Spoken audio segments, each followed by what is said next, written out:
This is a place where the legends before us carried on a legacy of winning.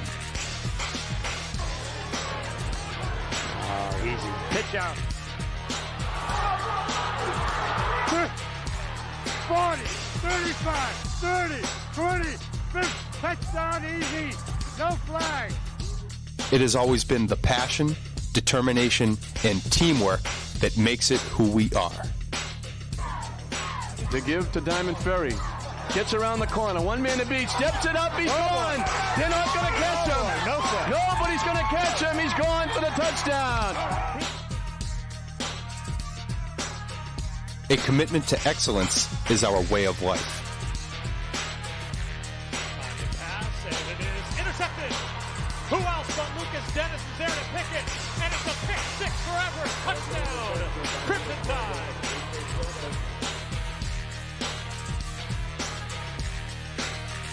Winning is what we know and what we do.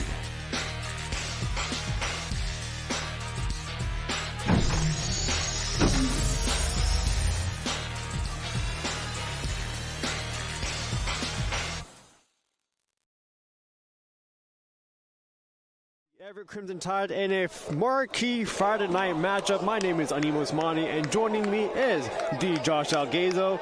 Everett comes into this matchup following a two-game skid, falling to Catholic Conference powerhouses Xaverian and BC High. On the other hand, Taunton, sitting at 2-1 after losing to North Attleboro High School last week, is looking to bounce back after a really close game. However, history shows to favor Everett in this matchup, as they've met a few times in the past, and Josh Algazo will tell you just about that in a few seconds. But we're going to take a quick break for the playing of the national anthem. Everett has joined us, as well as the cheerleaders of both squads. And at this time, we would ask all of them, if you would, to please stand and rise. Turn towards the flag in the south end zone for this evening's national anthem.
Playing of the national anthem brought to you by the Taunton Tiger Marching Band. Taunton deferred on the coin toss, and Everett was set to receive to start us the game. But before we get into it, Josh, if you want to tell us a little bit about the history between these two teams. That's right. So the Crimson Tide actually know this field. They know it fairly well. I wouldn't say really well, but it was just a few years ago, 2022. The last Crimson Tide postseason victory took place on this very field in Coach Di Loretto's first stint with the Crimson Tide.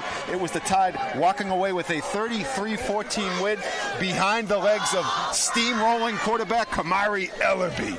So Kamari has since brought his way to graduation. He has left the wings to the younger players here, and now the Crimson Tide will look to continue the winning ways. They've met a total of 4 times, and all 4 victories have gone to the Crimson Tide by way of decisive fashion. In fact, they played last year in what was a low-light season for the Crimson Tide. One of the few bright spots took place on homecoming day, where they beat the Tigers 35-15. So Taunton definitely looking at a game of revenge, while the Tide look to continue their winning ways.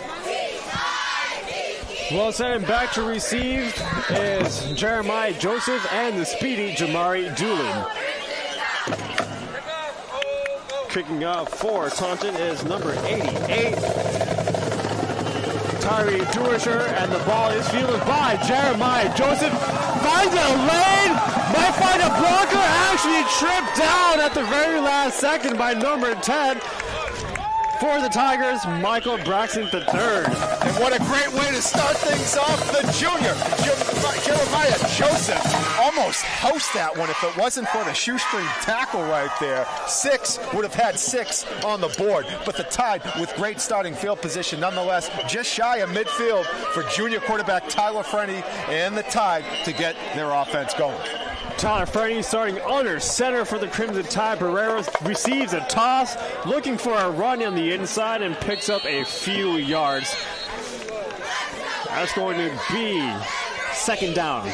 And it's nice to see Barreros back in his familiar bell cow role. Barreros last week was dinged up with injury. He did saw some action, did so in the tough man variety. I spoke to him later on this week, and he said that he'd be back full tilt for this one, and then he'll get his rest with the bye week coming up for the Crimson Tide after this game. Now Jamari Doolin receiving the wide toss, cuts it upfield for another nice gain of a few yards for a 3rd and 5, it looks.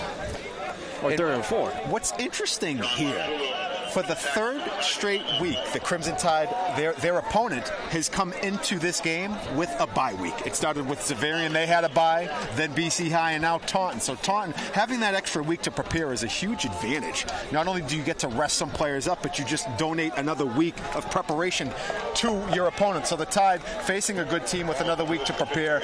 But you know what? Iron sharpens iron. Let's see what happens here. Big 3rd down and 3. Doolin in motion, receives a handoff, might have the outside, definitely has the speed, has a sideline, dragged from behind at the last second, chased down by Giovanni Silva of the Tigers. That's going to be 1st and goal from the 6-yard line. Yeah, that was big time right there. Let's take a look at the replay. Doolin receiving a nice convoy of blockers. You see Barreros out there, also was Thomas. Joseph sprinting downfield, just stopping him shy of the end zone. 1st and goal at the 6-yard line. And Doolin showcasing that speed that has been on full display this season. Silva stretching out for dear life to make that tackle. Now Tyler Frenny lining up in the shotgun once again. Barreau is flanking him. Frenny rolls right. Design quarterback run, but swallow up in the backfield. And we have a flag on the play.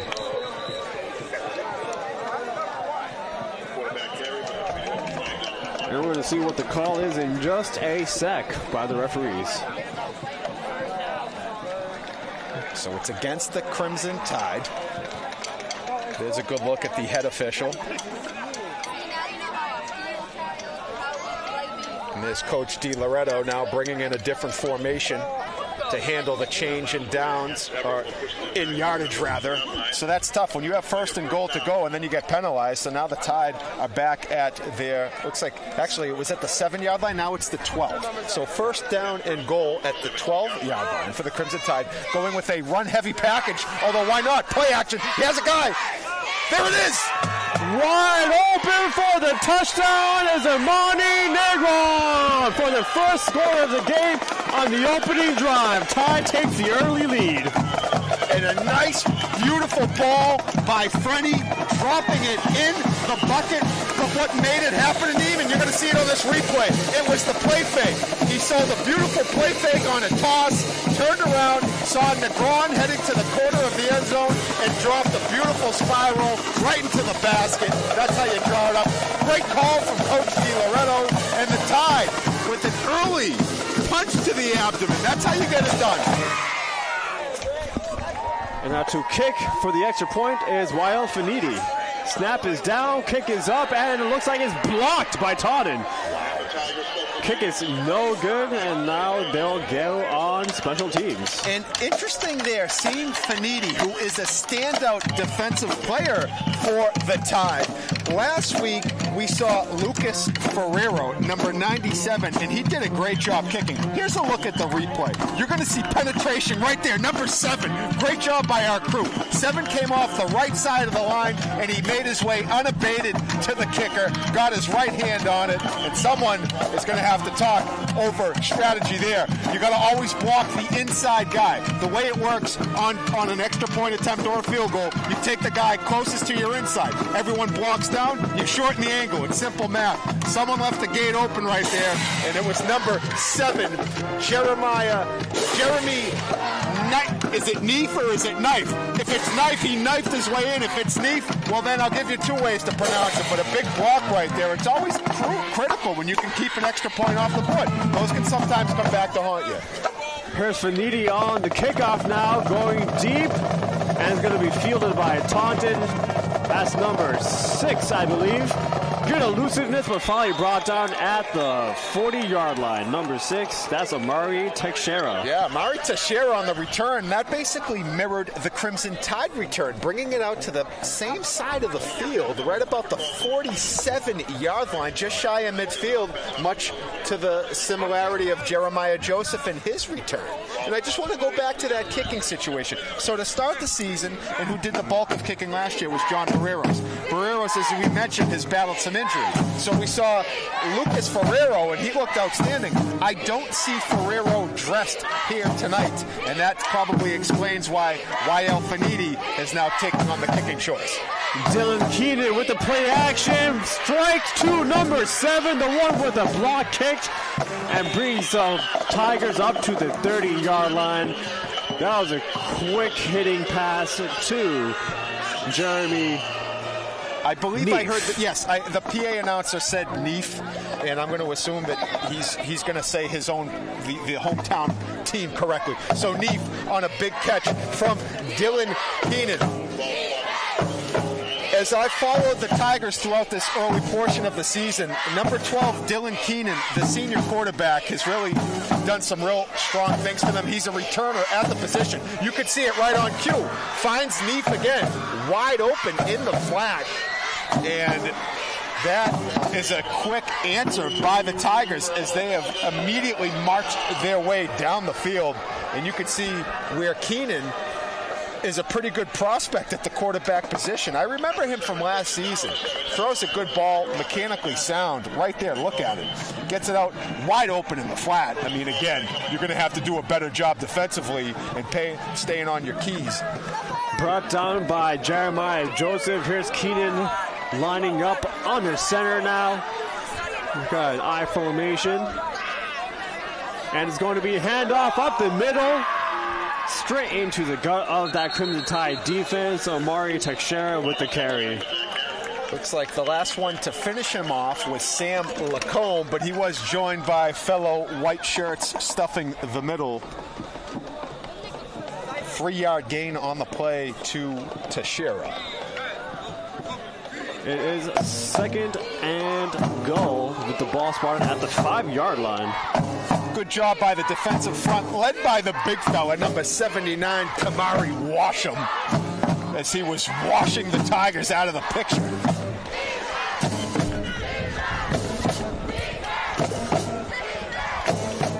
So here we go, 2nd and goal from the 5-yard line. Some movement up front, no call there, but it's going to be a handoff to Teixeira again. That's his way He's in. to the 1-yard line. There's he's a signal. in. Teixeira's in. And just like that, the Tigers hang a 6th themselves on the board. 4 minutes into the game, and we got 2 touchdowns for both opening drives of each respective teams. And it looks like we got a party light situation here at Tiger Stadium. Yes, I recall that when we came here a couple years ago, they were flipping the lights there. I believe there's a proper term for the usage of stadium lights in those celebration moments. But here's the Tigers lining up in the extra point, and they're going to take the lead 7-6. Those points are always critical. Now, there's a long way to go, but immediately, if you're the Crimson Tide, And there's a look at the replay. And how about Teixeira barreling into Sam Lacombe? And Lacombe is a big-time player defensively, but Teixeira lowered his shoulder, won the battle of leverage, and was able to inch his way into the end zone. So, again, talking about those extra points, now if you're the Crimson Tide, if you punch another one in, you're probably already looking at a 2-point situation because you always want to try to stay +7 if you can help it. Going back on those first two drives for Taunton, you're going to see the quick release of Keenan and the speed of Jeremy Neef. Yes. And full display. There's a lot of speed on the field today from both teams. So makes sense that as quick hitting as it is here in the first quarter. 2 touchdowns, first 4 minutes, 2 for 2. And now we get the second offensive drive coming up for the Crimson Tide. Should they field this kickoff return? Let's see if we get another big return. Joseph started things off. Let's see if it ends up in the hands of Jamari Gould. Oh, they're going to wisely kick it on the ground. That's going to go out of bounds, which will draw the flag. You could see that the Tigers were not looking to send it to either deep returner there. But in the end, you give up good field position for the Crimson Tide to start.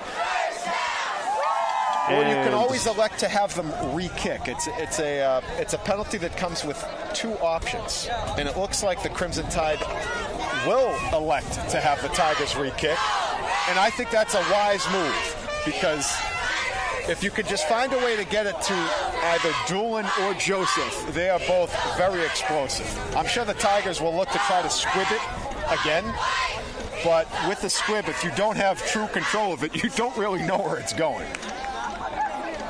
And back-to-back out-of-bound kicks would be dreadful for the Tigers.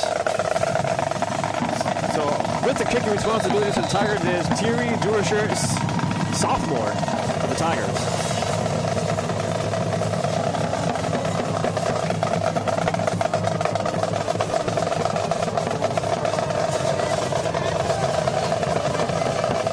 Player kick up the middle, and it's going to find its way to Jamari Doolin, working that right side, tries to kick it back into the middle, but wrapped up by number 44 of the Tigers. On the tackle is Gavin Withrow, another junior on this Tiger roster. Honestly, I didn't mind the way that set up at all. That squib kick ended up in the hands of Doolin. Didn't give his kickoff team much time to get down there. The Tigers did tackle well on that play, keeping Doolin from even a bigger return. Still not bad field position, just shy of the 35-yard line at the 34. So Freddie lining up under center in a tight formation. Barreros in motion, but it's going to be a flag. Play is blown dead by the refs. And the early signal looks like a neutral zone infraction against the Tigers. Playing a bit too up close against that tight formation of the Crimson Tide. So now cut the distance in half. First down and 5. And again, Everett looking to come out running that tight offense. Heavy run formation. Granted, this was the formation that netted their touchdown on the play-action pass, but all 11 players within the hash marks. This is whiten the knuckles and get it going forward. Downhill football, and it looks like it's the big fella. I think that's number 8, Sam Lacombe. We saw Lacombe with some big rumbles last week. It's going to be a gain of a few yards. It's going to be second and short. And ball will be started on that 39-yard line. Yeah, they didn't get much there, but again, that's the luxury of having a first down and 5. Just getting a couple sets you up with second and in your favor. I meant to say 41-yard line. So now spread out here a little bit with Freddie in the shotgun position. It's going to be Barreros who receives a direct snap. Ball hits the floor, but Barreros picks it up right before getting met by number 44, Gavin Withrow, once again. So now we're in a 3rd and 8 situation. Yeah, lost about 5 yards there. That's tough. You really put yourself behind the ball when you're dropping the snap, and that's a tough play. So now you're looking at, again, 3rd down and about 8.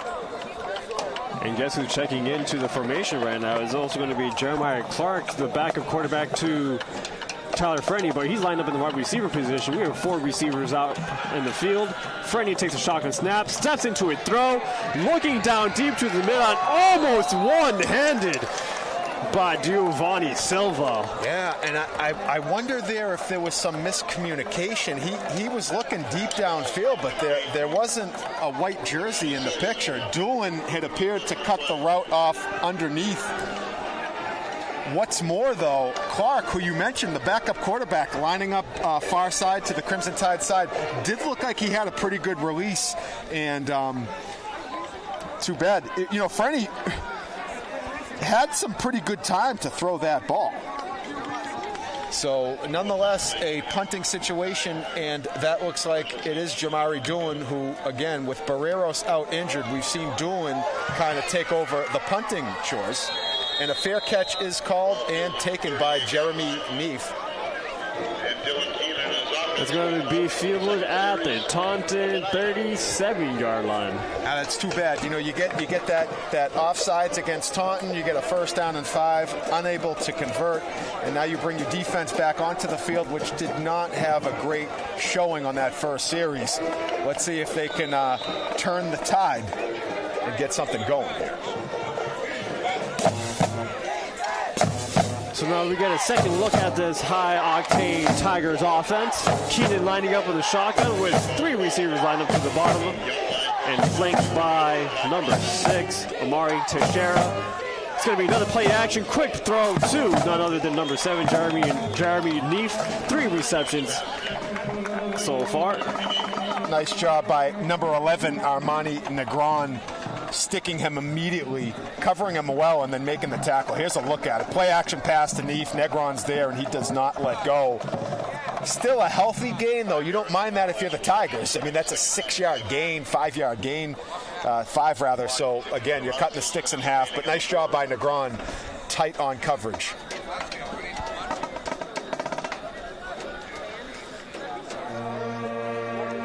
Looks like they're heavy on the replay action pass, but here's what we got here. Another read. It's going to be a quarterback keeper by Keenan. Shakes off a defender and has an open lane into the end zone. Getting chased out by the Curtis Joseph. Couldn't get there in time. And the Tigers score their 2nd touchdown of the game via the legs of the quarterback, Keegan.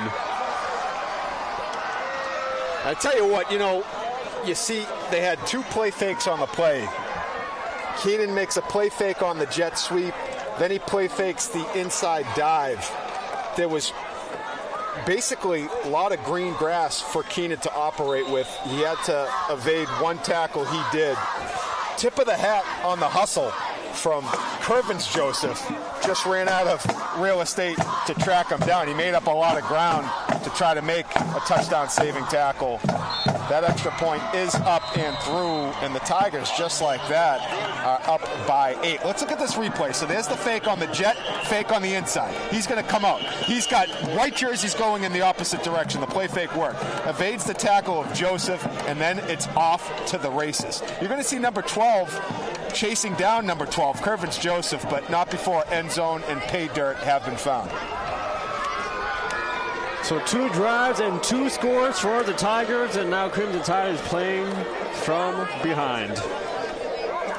And it's still early in the game, plenty of time left for the Crimson Tide to turn things around. That's right. You know what? It's all about next play. Having that mentality, long way to go. Get the offense going. Matriculate the ball down the field. We'll figure this thing out. Let's see here.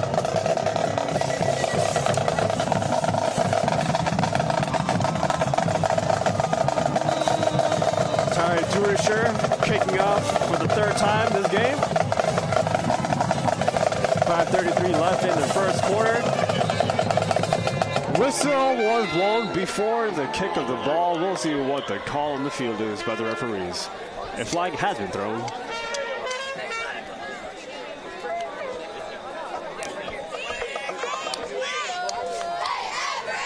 Waiting on the call here. Might have a slight discussion, but looks like it was. We're seeing Taunton back up. So, yeah, it appeared to be offsides on the kicking team. You cannot advance. You know, the kicker's got ball needs to meet foot before you can break the kicking line. So for the second straight kickoff for the Tigers, they'll be penalized. And again, opting to go with that low line drive kick. Once again, low line drive makes its way all the way back into the inside the Crimson Tide 10-yard line. Not what you want to have happen. I can see the school of thought there. Doolin was expecting that ball to maybe carry him out of bounds on its own, resulting in another penalty. Instead, he had to make a play and send it out of bounds himself. Unfortunately, that goes out where it's spotted. So, oh man. That's not what you wanted for the Crimson Tide. Now this drive is going to start at just outside the 10-yard line. And actually, that is a penalty. That is an illegal kick on the ball. You can't do that. So that's going to bring the Crimson Tide starting now. They are spotting that football at the 3-yard line. So, okay, here you go, Everett. Let's see what kind of composure and where you're at. What kind of resolve do you have? You're down 8, a lot of game left, and now you're starting with your back to the shadow of the end zone. One of my favorite sayings came from Bruce Lurch, a legendary Boston Herald reporter, saying that Crimson Tide lives for this kind of stuff as they run their iconic double wing type formation. Here we got to see a toss play to Jamari Doolin. Tries to use his speed to get to the outside and picks up a few yards on that play. I like that play right there. Doolin, we've talked about it ad nauseum, world-class speed. So you run a play that tries to get him going east to west with everyone bunched in tight. That comes down to maybe 1 or 2 tackles missing him, and he's off to the races. So it'll be 2nd and 7 from the 6-yard line. There's a look at the replay, and it was a really good job by number 0, Braden Salvo, who was able to get enough cloth to kind of take Doolin down with that momentum. Now it's Frenny. Good job by Frenny hitting the hole, as he always does. A downhill threat. Frenny, I believe, is second leading rusher for the Crimson Tide. I'm going to have to fact-check that one in a bit. But just want to paint the picture that Frenny can get the damage done on the ground as he can through the air.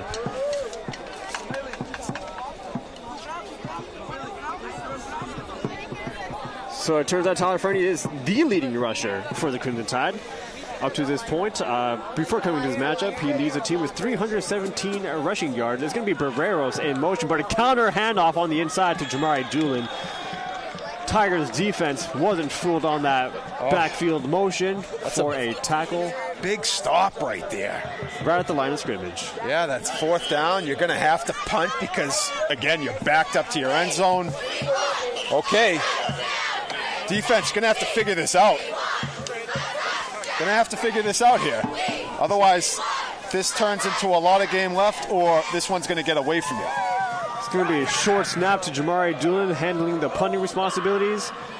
Gets the ball up and gets a friendly run. Hits a Tiger! And hit a Tiger, but a Tiger was there to pounce. Well said. And that's, again, you're looking at, you've had an offense that's rolling.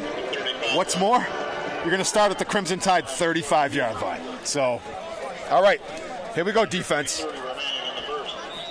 3rd drive of the game for the Tigers. We're still in the first quarter, 3 minutes and 27 seconds left of this quarter. And once again, that is a high-powered, high-octane offense for the Tigers. 2 receivers to the top of the formation, and we're going to get Keegan lining up in the shotgun. Scratch that, 3 receivers. It's going to be a read. He's looking down deep to the seam and overthrown, looking for number 1, Morgan Wilson. Tell you what, though, again, even just on that incompletion, you can see the way number 12, Dylan Keenan, can spin the football.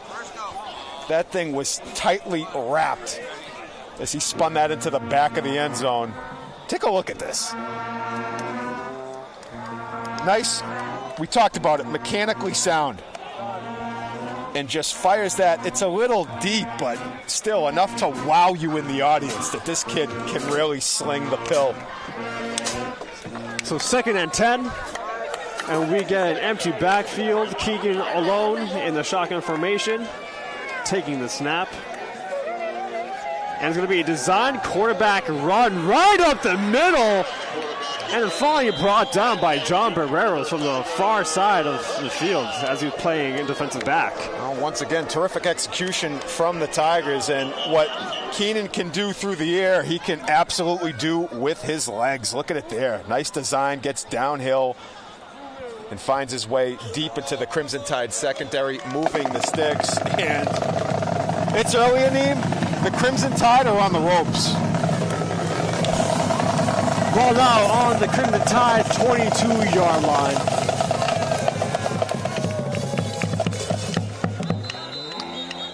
And I think it's going to be a timeout call by the Crimson Tide. And a wise one at that. They need to discuss things. They need to get a quick break here. The defense has been on the field a lot lately, and they need to try to get their minds right.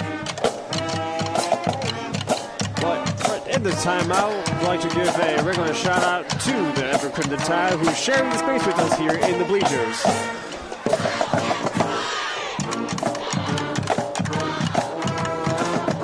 And here at Taunton High School, we also have the Taunton Marching Band on the other side of the field, flanked by the student section dressed in all black. I guess we're going to call it a blackout night for the Taunton Tigers. Absolutely, yeah. No, they do a nice job. I know one fellow Tiger alum.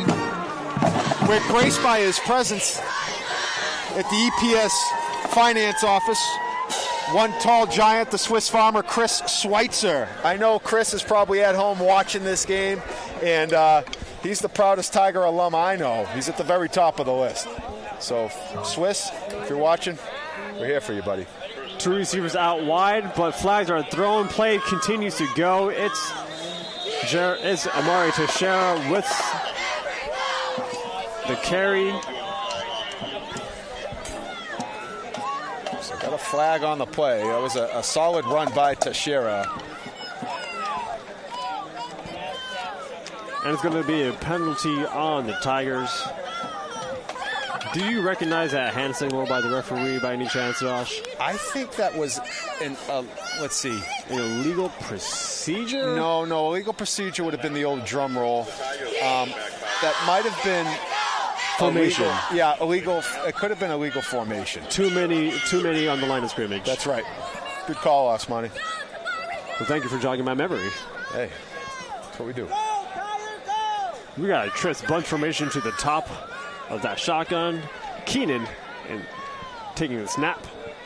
And it's going to be a wide receiver screen to number 7, Jeremiah Leaf, his 4th reception of the game, and will not pick up the first down.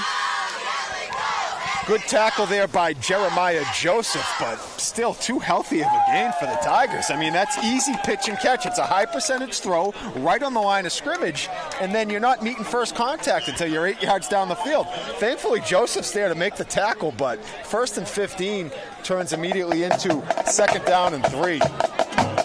All 4 completions by Dylan Keenan reach the hands of Jeremy Neef. All quick releases and a lot of yards after catch. But this one is going to be handoff to Teixeira. Burst of speed through the middle and brought down by Jeremiah Joseph. And now Tigers threatening to score again from the 2-yard line. Yeah, really good burst. You're going to see it from Teixeira here. Gets his way off tackle left, gets upfield. Joseph makes the touchdown saving tackle, but just shy of the end zone. Tigers lining up quickly now in tight formation. Under center is going to be a handoff to the up back. Initially met by the Crimson Tide defense and finally pushed back. There'll be no gain on in that play for the Tigers. Good, strong defense by that front line. Yeah, excellent job. That was the fullback, Travis McEachran, receiving the quick dive up the middle. And we saw, looks like Johnny Goes was in there initially, but then it was Benson Chalmont who came up with the big stop. Also assisting in it was John Barreros. Good look at Johnny Goes, affectionately known as Sir Knight Johnny Goes. I heard that's his favorite nickname. That's what the kids call him. They also call him Juice Box, but he's been knighted in the TV studio. It's going to be an off-tackle play to Teixeira. Oh, man. And he's going to get his second touchdown of the game. Yeah, and with another touchdown comes the nightfall. And Teixeira and the Tigers starting to really put their stamp on this one. 20 points on the board still here in the first quarter. Still a lot of game left. But, I mean, just not what you want after what was a really fast, strong start from the Tide. Did everything right. You went right down the field. You gave it right back. But that's okay. You know, you roll with the punches. And now you're up against it. You're down 2. You could still make this happen. This isn't, the Bills coming back against the Oilers in 1993. Not yet, anyway. But you're going to eventually have to make some defensive stops. The problem is they haven't shown that yet here tonight. But right now the offense will get back on the field, and a crucial drive upcoming for the Tide. They need to get something going, just for your morale. Because right now you can see the body language not great on the Crimson Tide side. A long way to go, fellas. Got to hang in there. Come on.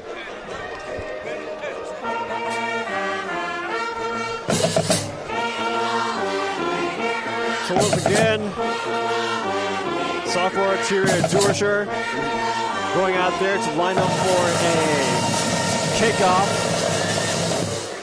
But the last 2 has been long goal line drive, squib kicks down the middle. I'd say at this point, going. Yeah, sorry, Aneem. I'd say at this point, you see that squib, if it's coming close, don't worry about it going out of bounds. Pick it up and make a return happen. The Crimson Tide have been very good at these returns throughout this season. Utilize that.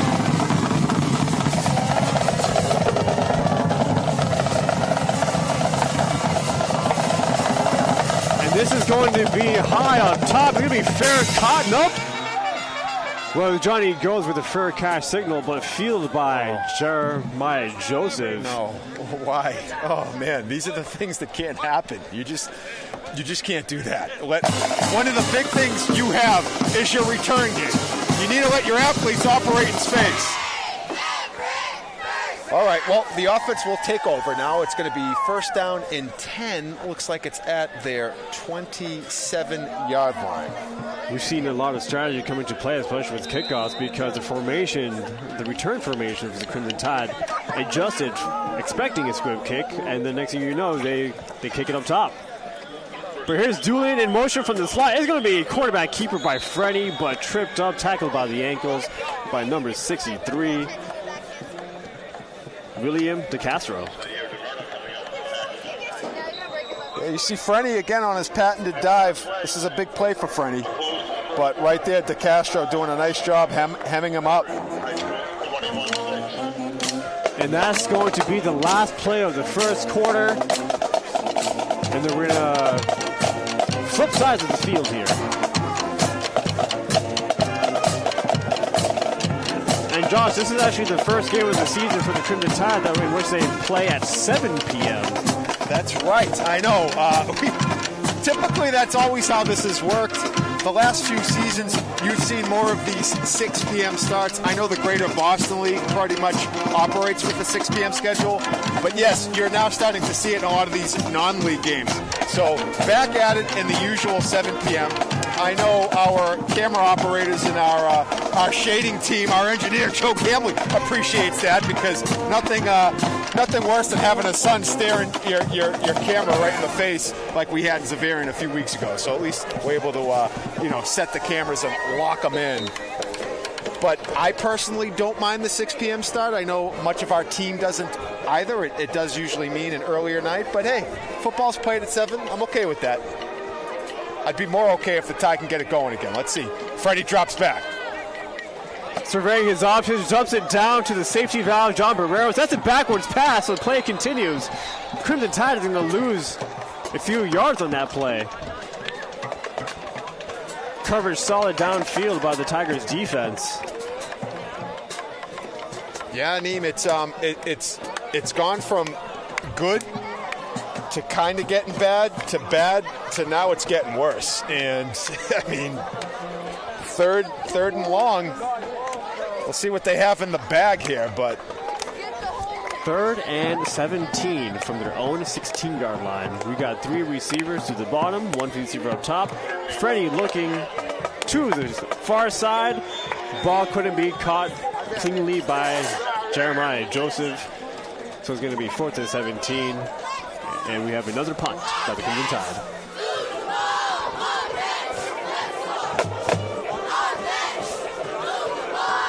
So a quick 3 and out for the Crimson Tide offense. And that vaunted Tiger attack will be right back on the field. Can a Tiger swim, Josh? They look like they're swimming just fine here today. Either that or you'd say it's low tide. It's going to be a short kick on that punt. The Tigers are going to take over on the Crimson Tide 36-yard line.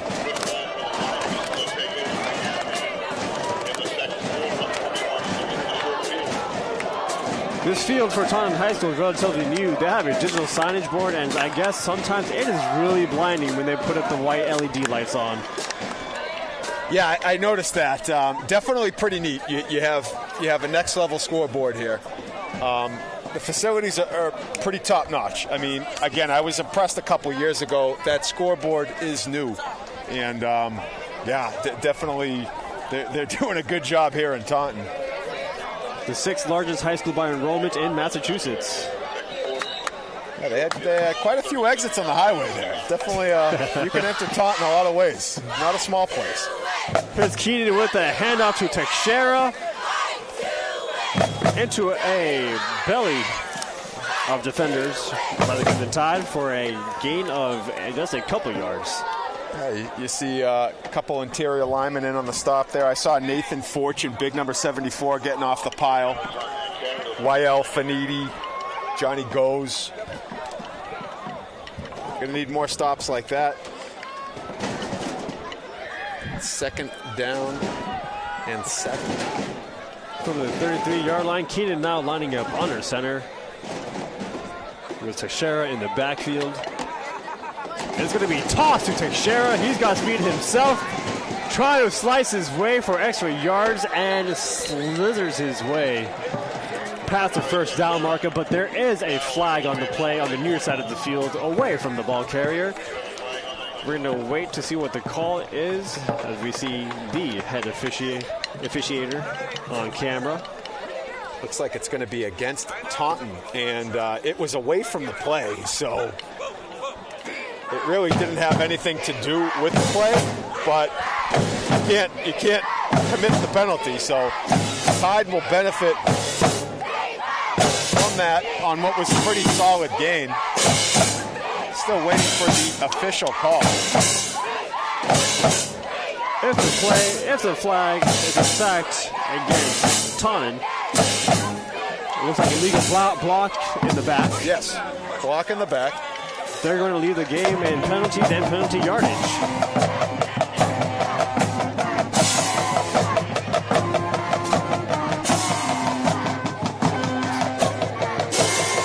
So I believe that is a 10-yard penalty in high school. Correct.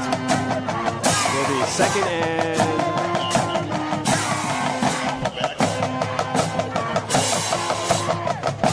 2nd and 7 because the penalty was committed after the ball crossed a certain point.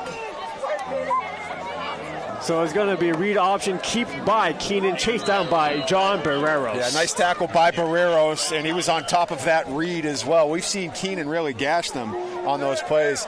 He still picked up a few, and he's going to have third down and short. So a big play upcoming for the Crimson Tide defense to try to get off the field. Well, this will likely be fourth down territory, unless if the Tigers try a field goal. I'm not sure what kind of range their kicker has. He has looked good with the extra point tries. But if it's fourth and short, they might elect to go for it. You got to get there first, so need to make a big stop here. Third and short, Keenan's going to line up under center to Teixeira in the backfield. Two receivers up top. Crimson Tide is playing really close to the box. And we're going to get a whistle here. Looks like a false start by Taunton. Keenan was asking if they've encroached, but the Crimson Tide, they didn't cross over that line of scrimmage. Caused the player to flinch. And we do get a replay. Nice job right there. You could see it. They're looking for the infraction, but while there was a flinch, they did not cross into the neutral zone.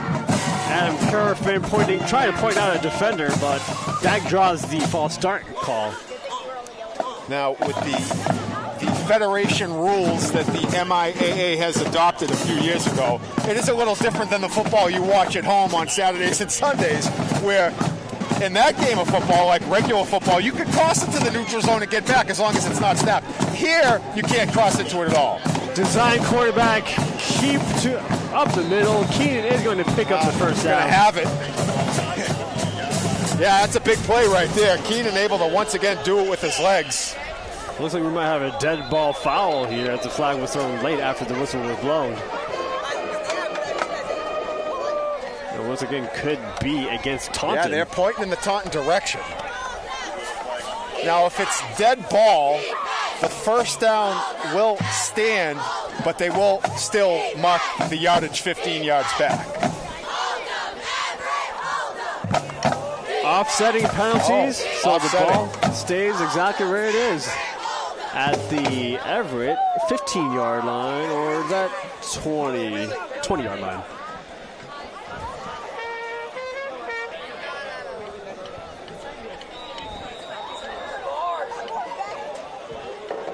And now Keenan coming back out from the sideline to deliver the play to his huddle. And it's 1st and 10.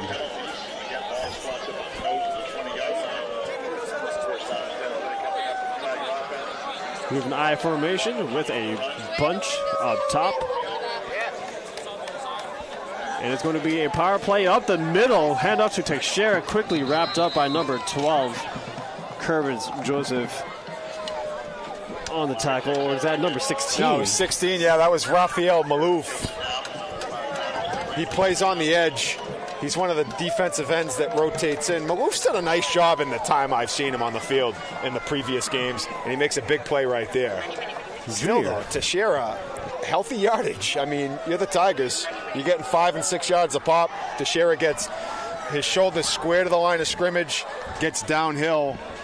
That's how you draw it up if you're a coach on the Tiger side.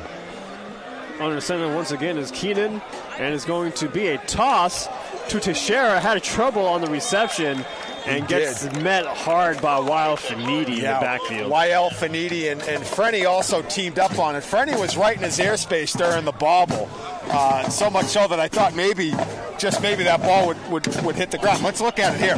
Play action to the fullback. Toss goes to Teixeira. Frenny's right there, and Fanidi laying a big stick at the end of that play. So another big third down for this Crimson Tide defense. Here in the red zone, could be fourth down territory if the Tigers so choose to go for it, but we have an empty backfield. I could predict a power play quarterback run up the middle right here because that's what we've seen a couple times before, but nope, it's Teixeira looking for a pass down short. On the reception, looking for the sideline for extra gains is number 25,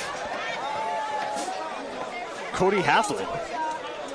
Well, once again, the Tigers, 100% efficiency on third downs.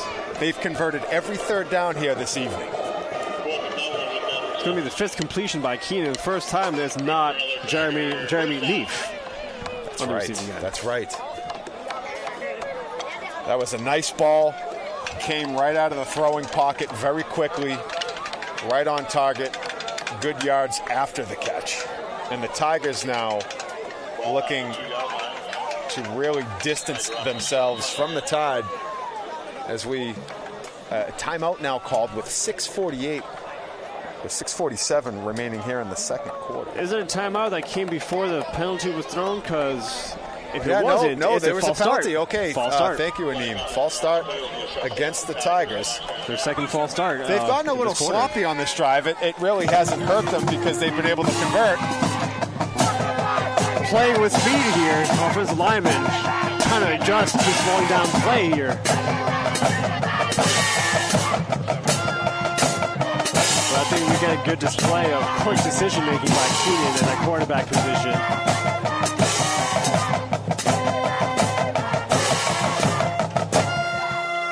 So now it's going to be Keenan lining up in the shotgun. Neef in the slot, but it's going to be handoff to Teixeira. And he finds his way into the end zone. Yeah, the penalty just didn't matter as it was just more yards for the statistician on the Tiger side to chart on their side. And it's Teixeira rumbling in, almost untouched. Contact coming as he crosses into the end zone. And the Tigers roaring here. Hats off to Teixeira. That's the hat trick, as that was his 3rd rushing touchdown of the game. And now they're going to switch to an extra point. Number 29 for the Tigers with the extra point opportunity, Alex Oskin. Kick is up and good. And if I do mispronounce any names, I do apologize if you end up watching this. But as always, listen, I'm sure you guys understand. Thank you very much. We do the best we can. We are obviously we're calling the game for the Everett broadcast. We're familiar with the Everett players. We do the best we can. We always just say it with conviction, right? You never want to try to take longer than a 5 Mississippi count if there's only 2 syllables on the name to pronounce. Just say it. If you feel like you want to cover a few different names, you're bound to get one of them right. If we can pick up how the PA announcer's saying, that's a win too.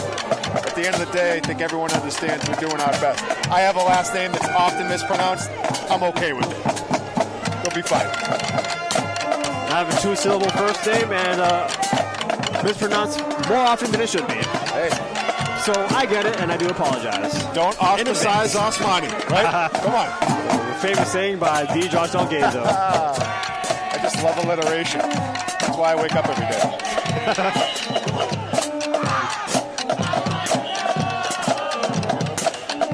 Terry Dorsher on the kickoff. And it's going to go up high, not too deep, but it's going to hit the turf. Fielded by Jeremiah Joseph, met immediately. And that ball is on the turf. There's a fumble towards the end of the play. And if that's Tiger football, and it looks like it is, then the dam to the Tide might have just burst open. Oh, man. And it is confirmed it's going to be Tigers' ball at the Everett 29-yard line. Yeah, so that whole bad getting worse thing, it's, yeah. Just got worse. It's there. Yep. Okay. So, Crimson Tide defense back on the field again. And let's see, here it is. Look at the replay there. So Joseph had to field it on the bounce, which remember, this isn't a punt. This is a live ball, so Joseph has to field it because if that's recovered by Taunton, then it's recovered by Taunton. It was after that, as he's trying to wrestle for extra yardage, the ball does come loose. And now Keenan's going to drop back. He's going to fire it up top. He has a guy. Oh, is it intercepted? Incomplete pass. That's number 29 in coverage. Chance Barreto. No, it wasn't an interception. Good defense by Chance Barreto. He almost came up with a much-needed interception in the end zone. And here's a look at this. Barreto almost coming down with it. Check it out. So now it's going to be 2nd and 10 for the Tigers. 3 receivers on the single side of the formation. It's going to be a handoff to Teixeira. Finds a gap off tackle and then finally brought down by Jeremiah Joseph. Teixeira does pick up the first down on that carry. Teixeira making it look easy.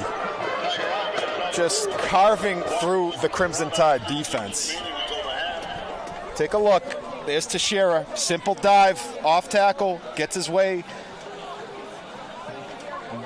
Anytime your initial contact is coming that far downfield, you tip your hats off to the offensive line. That's it. They're getting movement. I hope Teixeira buys him dinner after this game. Oh, yeah, he's And it's going to be a timeout for Taunton, their first timeout of this first half. Timeout taken with 5 minutes and 34 seconds remaining in this first half. Well, I tell you right now, Crimson Tide, you're just trying to find a positive play to make some momentum gather in your side. It does seem like the light is dim, but you got to try to fight every play and find a way to try to make that positive play and get yourself just one next play from making. Every snap is a new play, and the game isn't over until it's over. There's a lot of football to get left. There's never any reason to get demoralized in the first quarter of a game. It's the nature of playing sports. But it does seem like that happened. It seemed like as soon as it went to 14, then grew to 20, it was just like, hey, we're in a tough spot right now. And it's like, yeah, tough spots show up. You got to keep showing out.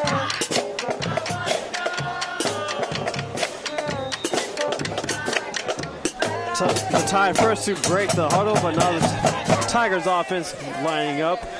Good look at both teams in the huddle with that picture-in-picture coming from the broadcast truck. Keenan in the shotgun, two receivers lined up. But Teixeira receives a handoff. Good patient running. Was a whistle blown before the start of the play?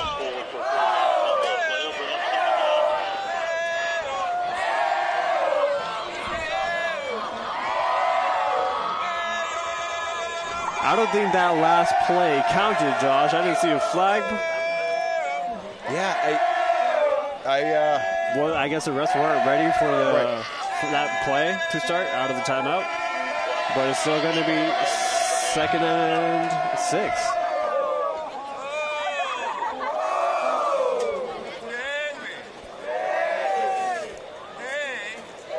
So here we go. Redo, but it's going to be a handoff to Teixeira once again. And brought down by, is that number 66, E.J. Wright? E.J. Wright coming up with the big stop. It's going to be 3rd and short. Ball looks like the 3-yard line. 2 yards to pick up the first down, 1 yard for the touchdown. Yeah, knocking on the door has been the Tiger way.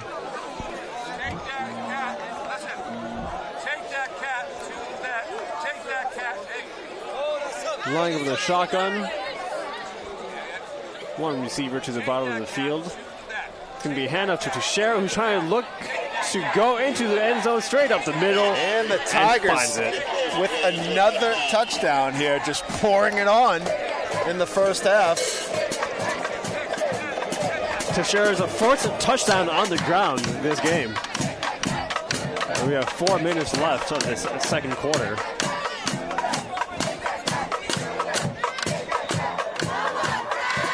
There's a good look at, Teixeira just barreling in.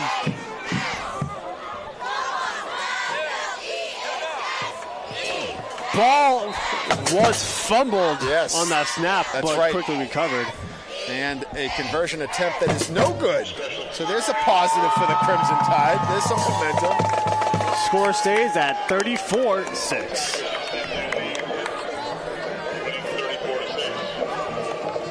Tell you what, I did not. This was a big game coming into it. This was basically like a playoff game for the Crimson Tide. I really expected a pretty good response from them after their 2 previous losses. They came out of the gates really flying, doing everything right. And to see 34-6 on the board right now with 4 minutes remaining in the first half, just did not see that coming, and that's demoralizing. There's really just no way to put it. Credit Taunton, absolutely, 100% credit to Taunton. But you got to keep playing. You got to keep playing, and it's definitely there is hard to see it right now. So Duricher lining up to kick. We'll see where he places the ball. His ball placement has been really good so far as he just exploits a gap in the zone in that return scheme. At that time, he just kicks it straight up to the up man. And that was recovered by Taunton. So the Tigers striking in all directions of the game, offense, defense, and even special teams.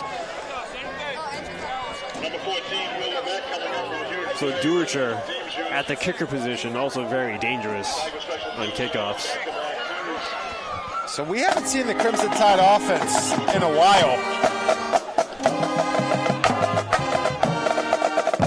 I don't know if I mentioned this before, but the MIAA power rankings were released. Everett sitting at the 25th spot and Taunton in the top 10. They hold the number 7 spot in the power rankings. Yes, and you can bet that 25 spot is going to drop, because your average margin of victory was 0 coming into this. I'm not a math guy, but it's going to change that.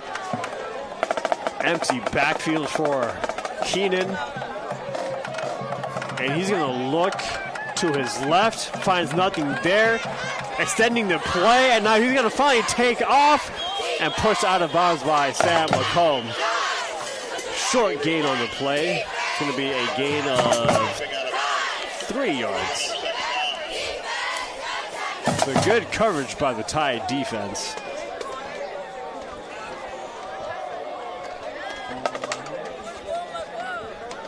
That clock now, and that was out of bounds, so 3:48.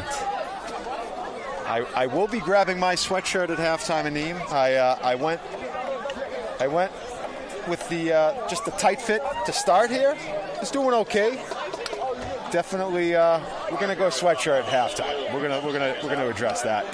Temperature at the start of the game is 62, but it's decreasing throughout the night. I think we're currently in the upper 50s. Yeah, I believe that. Keenan rolling out to his right, trying to dump it off deep, actually. Fight for the ball, and is going to fall incomplete. Braden Salvo was the intended receiver. Jamari Doolin was in coverage, and appears to be shaken up on that play. Trainer's going to take a look at Jamari Doolin. We also have a flag on the play.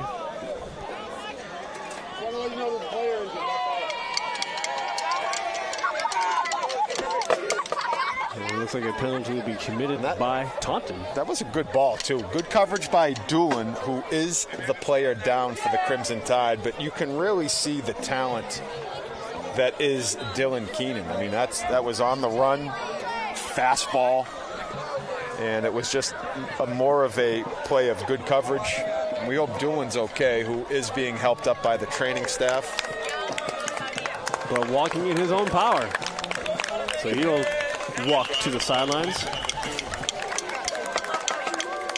And coming into the game is Kervins Joseph. I believe there's a holding play on that previous play. The Taunton Tigers got pushed back 10 yards. It will now be 2nd and 15 from the 46-yard line.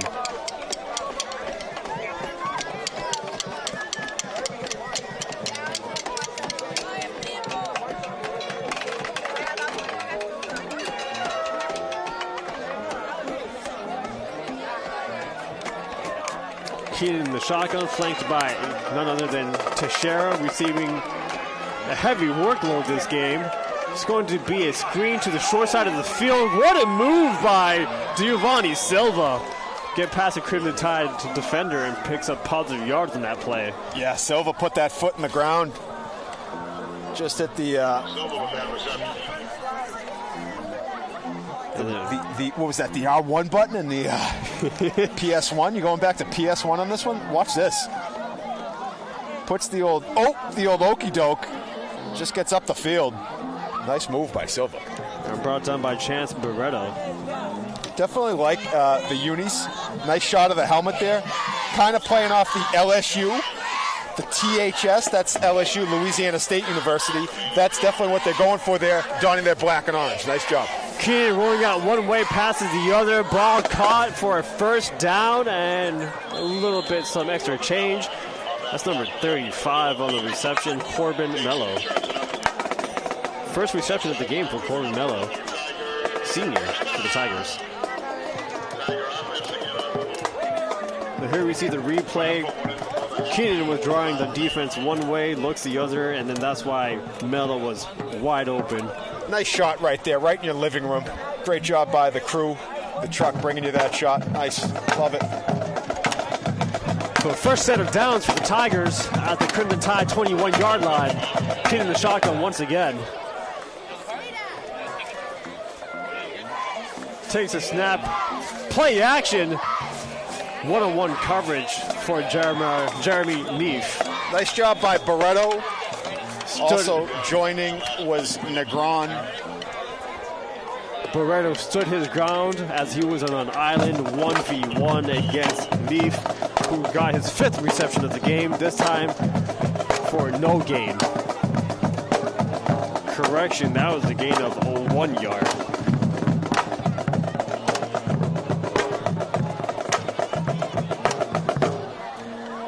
Jeremy Neef, another senior for the Tigers.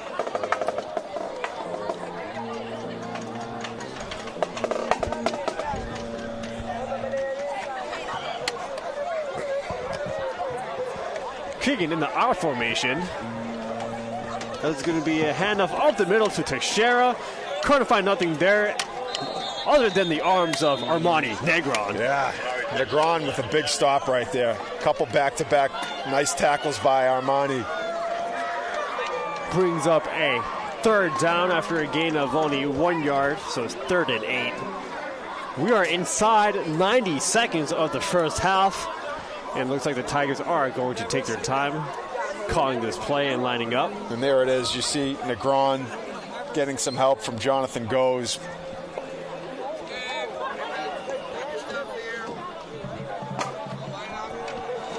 So the clock continues to run as Keenan breaks the huddle, setting up his offense. To the top is Jeremy Neef, leading receiver of this game, and to the bottom is number 2, Giovanni Silva. 1 reception of the game, I think. But it's going to be a handoff. It's going to be play action. Keenan looking for Neef, and I think he hauls that in. Yes, he does. What a play. What a ball, and what a better catch. That is how you draw it up. And that's a play that would be seen on highlight reels across any sports platform. That was big time. Wow. Jeremy Neef for the touchdown. I tell you, this Tiger team is good. They are strong. Watch this. Play action. Roll out goes Keenan. He's going to fire it, and he's going to find Neef just past the outstretched defense of Curvins Joseph. Joseph did a nice job getting back into the picture, but the wrestling match won by Neef, and this is a big-time wrestling community. Back-to-back Division I state champions for the boys wrestling team of Taunton High School. That's right. And that extra point is no good. So the Tigers now on top 14-6. And I tell you what, they are not at running time yet, but the next touchdown for the Tigers, if it comes without points by way of the Tide, we will enter running clock territory. That, of course, would start in the second half. There's only 49 seconds left.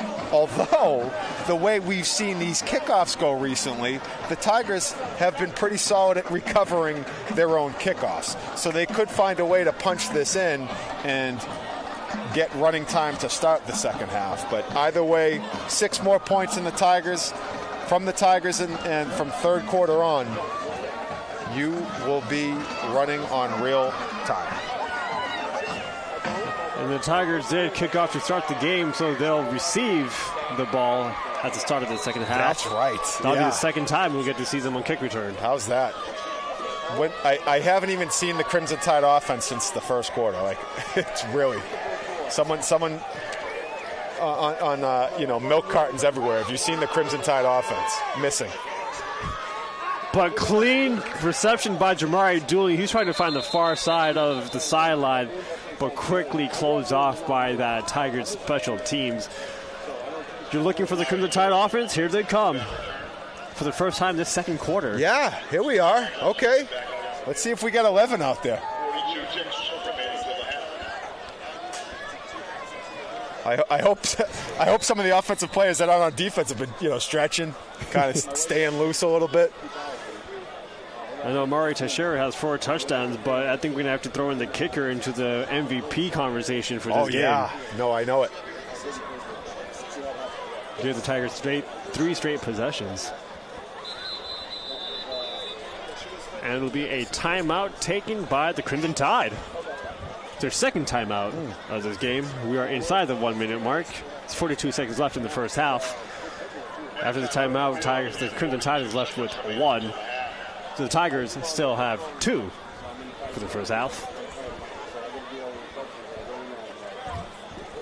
So, yeah, let's see what they draw up. Love the picture-in-picture. Watching the 2 respective sidelines as their coaches discuss game plan here. I know you mentioned the THS logo, but I've always been a fan of the Everett Crimson. Unbiasedly, objectively, I was always a huge fan of the San Francisco 49ers logo on the side of the helmets. It's beautiful. I mean, if you were watching last night's game on Amazon Prime, Mac Jones in that crispy 49ers outfit looking mighty, mighty fine. And, of course, they played the Rams. Mm-hmm. I love the blue and yellow. But, yeah, how can you not like that 49ers look? It's picturesque. The red face mask makes it even better. Barreros is going to receive the handoff. Patient running, tries to find some room off tackle. Hard to bring down. Whistle finally blows. I think he is brought down within the field of play, so the clock will continue to run. Gain of a few yards. And the Crimson Tide lining up quickly. We're doing hurry-up offense. Doolin, we're in motion. Finds a seam for a first down. Good blocking on the perimeter by the Crimson Tide receivers. But a flag was thrown at the very end of that play, and it looks like it's going to be on the Crimson Tide. And we have had a lot of flags here in this first half. Mostly on the Tigers, but this one will go in favor for the Tigers.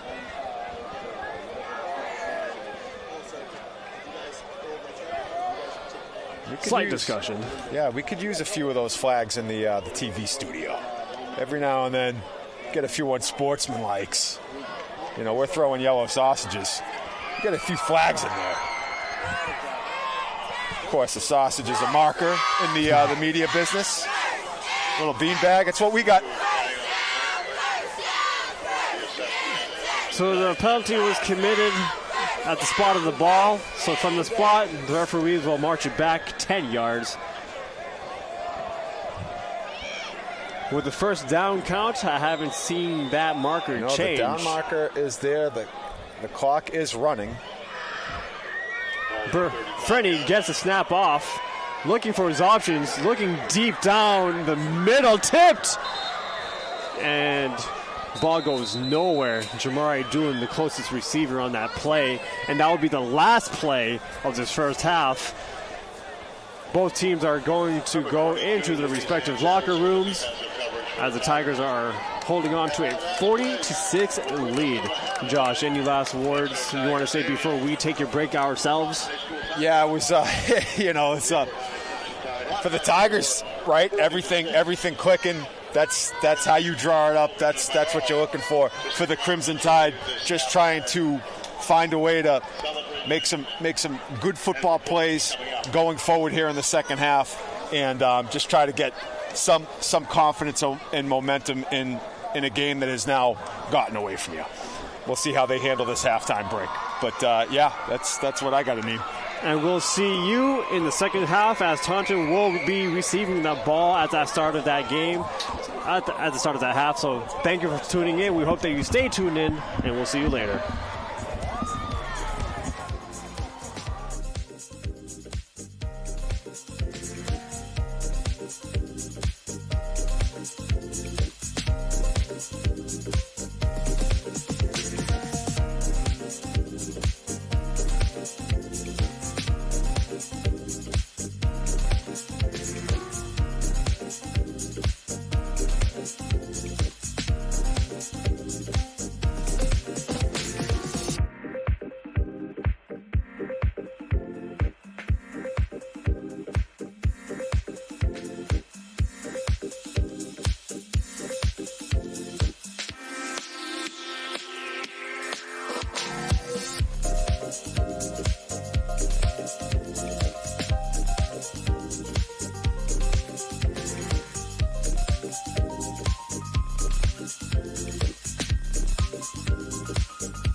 And welcome back to this broadcast of the Everett Crimson Tide versus Taunton Tigers high school football matchup on this Friday night. It's October 3rd, 55 degrees, and Taunton Tigers has a 40-6 lead.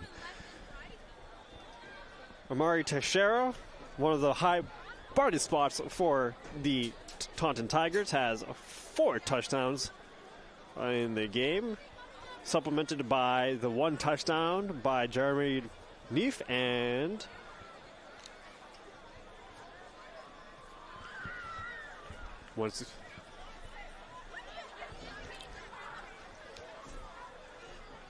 I'll start over. Welcome back. My name is Animo Osmani, and joining me in just a few seconds is Josh Delgazo. Taunton Tigers does have a commanding lead over the Crimson Tide. It came through the hands and legs of none other than star quarterback Dylan Keenan, senior for the Tigers. 1 touchdown through the air, and that was to his fellow senior receiver Jeremy Neef. And then the bulk of the workload was handled by Amari Teixeira on the ground.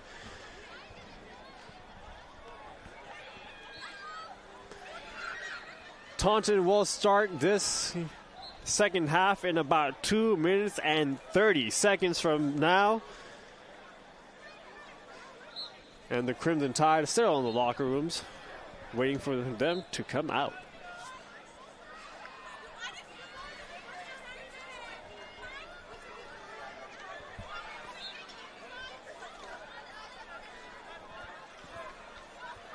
Earlier I brought that Amari Teixeira was one of the bright spots of the team, but a hidden spotlight can be shunned on the kicker for the Tigers.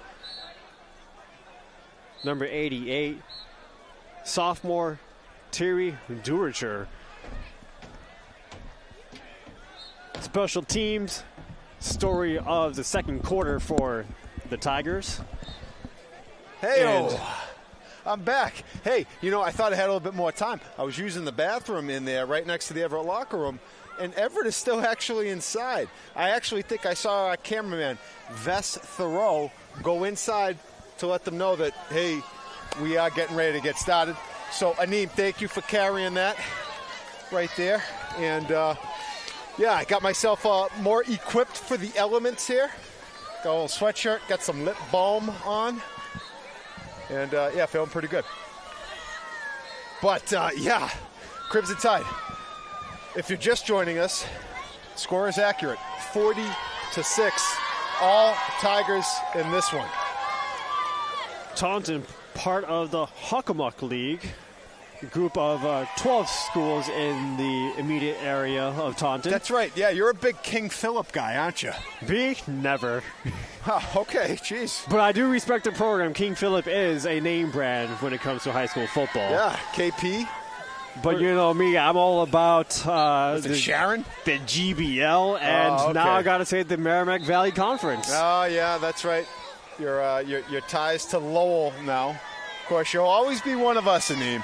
Of course. Don't forget where you came from, all right? Listen, I carry the red and gold everywhere I go. That's my entire drawer, entire wardrobe. I like that. But speaking of GBL and Hockomock League. Speaking of communications coordinator, had some nice FaceTime.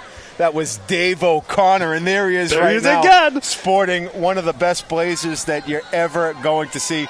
David O'Connor is in the house. And we always love seeing Dave.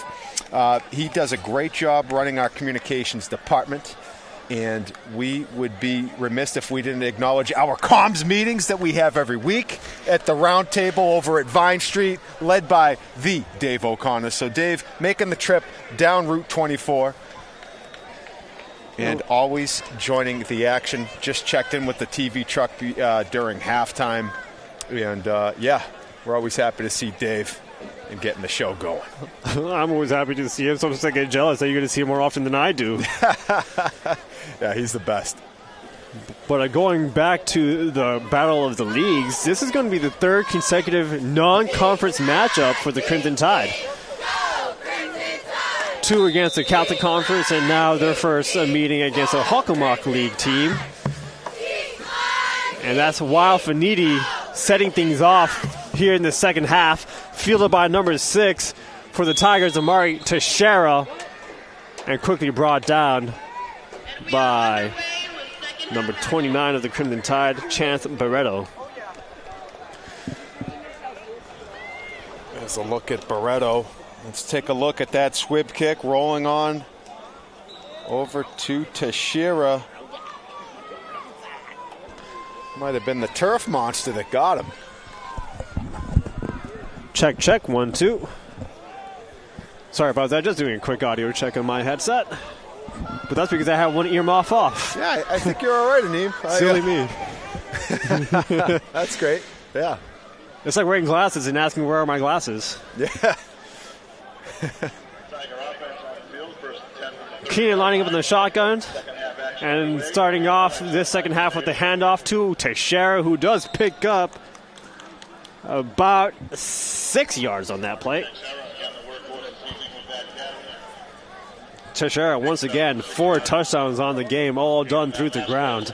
Well over 100 yards. Don't have the exact yardage amount.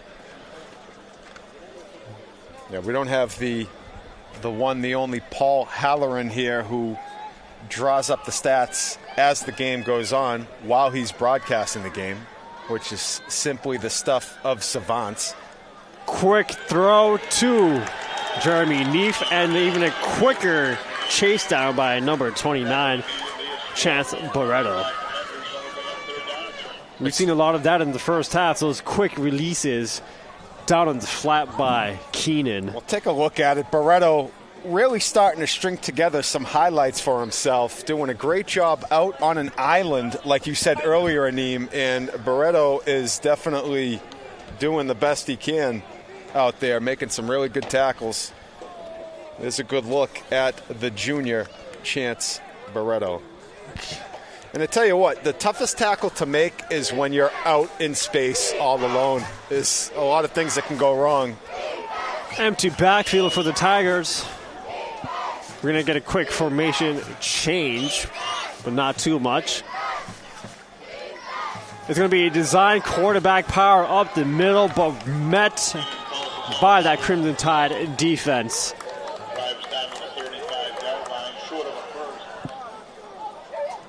So it's going to be a quick 3 and out coming out of the locker room for the Crimson Tide. Back to receive on this punt for Taunton, their first punt of the game. It's going to be John Barreros and Jeremiah Joseph. Good way to start the second half if he's the Crimson Tide defense.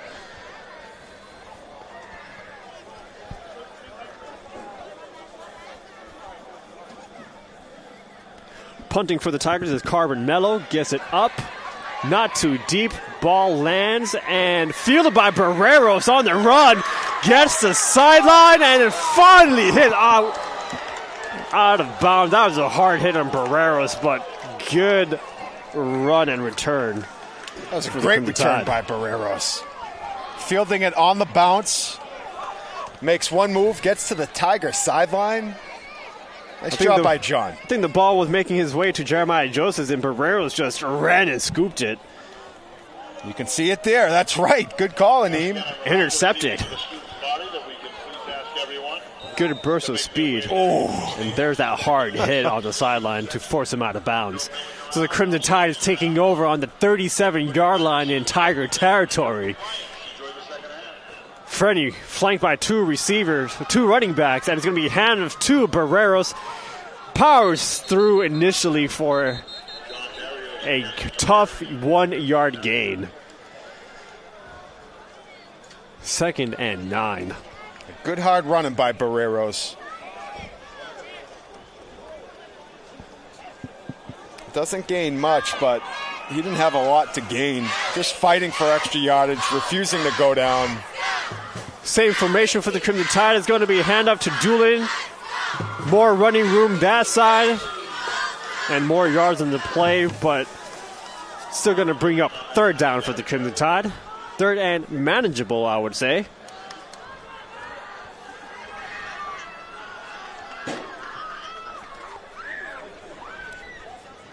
Doolin being tackled there around the shoulder area. Made a quick little move. Not a lot available, but again, hard running by Doolin as well. And our friend under center is going to be a toss play to Doolin going to the far side of the field. Lets the blocks develop and makes his way for what it looks like is going to be a first down. Actually, no, it's going to be 1 yard shy of the first down markers. So fourth down territory here. 4th and 1 in Tiger territory. And it'll be 4th and 2 at the 31-yard line.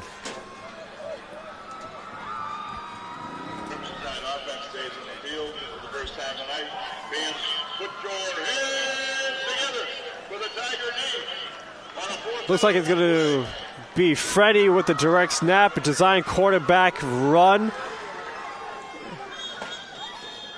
Met at the sticks.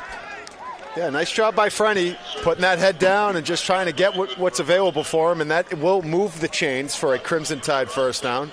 Yep, needed 6 inches, and he got just that. So first set of downs for the Crimson Tide, and they line up quickly to the line of scrimmage.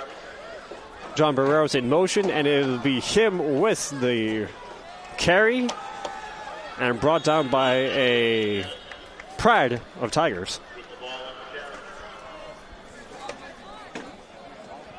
Barreros, you can see, just an absolute gamer. You know, Barreros, as tough as they come. Tigers doing a good job of just quickly closing the gap and swarming to the football. Getting a good taste of John Barrero's not an easy kid to bring down. So now Frenny in the shotgun, 2 receivers, split top to the wide. It's going to be a handoff to Barreros. Picks up good blocks. Nice job by Barreros. Kept his balance to pick up even a few more yards on the play. That's right, you alluded to it. The balance at the end is where he got some extra yardage. Take a look at it. So here's Barreros. Couple linemen pulling. Great block by number 57. That was Kellyson Linares, who made the pancake block. Pancakes, you can find them at homecoming day. We will have a pancake breakfast, and Kellyson Linares just provided an early look at what the homecoming pancakes are going to look like. Crimson Tide run the same play back-to-back and gets positive yardage both times at the hands of John Barreros. It's going to be 2nd and 5 from inside the 10. Ball spotted at the 10 yards. 5 yards to pick up the first down, 10 yards to pick up the touchdown. It's going to be a quarterback keeper this time. Frenny right up the middle, takes a hit, and is finally brought down. Great play fake by Frenny, getting north and south. Took a real shot, as you said. And again, Frenny's as tough as they come as well. Starting linebacker and leading rusher for the Crimson Tide. Let's see it. Watch this. Ooh. Stays upright. But like a pinball. Yeah, he did. He stayed upright. And then finally brought down. It's going to be 3rd and 2 for the Crimson Tide. Another quarterback design run. Frenny finds a gap in the defense, picks up the first down, and brought down short from the goal line. Nice job by Tyler. Picking up the first down just shy of the end zone. Let's see if he calls his own number again, tries to punch it in. Frenny going to his left. Barreros out front blocking. Gets a big hit from number 44, Gavin Weatherall. And it's 1st and goal for the Crimson Tide at the 2. Pitchback goes to Barreros. He's in for the touchdown. And the Tide getting back on the board with 4.5 minutes remaining in the 3rd quarter. Touchdown, John Barreros. That's going to be his first of the game. Other touchdown credit to Armani Negron on the opening drive of the game. But there it is. goal line situation. The trademark double wing offensive look, and it's going to be Barreros to punch it in. Always gives me a little bit of nostalgia, but the Crimson Tide is going to line up for a 2-point conversion here. Frenny under center. Doolin in motion. It's going to be play action. Frenny looking right in the middle. It's going to be intercepted. That's no good on the conversion attempt as it's intercepted, so the Tide. Nothing will come out of that play. The score is going to remain 40-12. And is that Frenny who took a hit and... Dang. Yeah, let's take a look at this. Frenny takes a shot right there. Number 33, Travis with the defensive play there. And that is Frenny who is shaking up on that play. Yeah, let's hope Tyler's okay. He just had a great season. Two-way player. We know him as a quarterback. He's equally as impressive from his safety position in on a number of stops. A great baseball player in the spring. And we just hope Tyler is okay right now as he's being looked at by the training staff. Oh, man. Ooh. And that was a tough look right there. That was a tough look.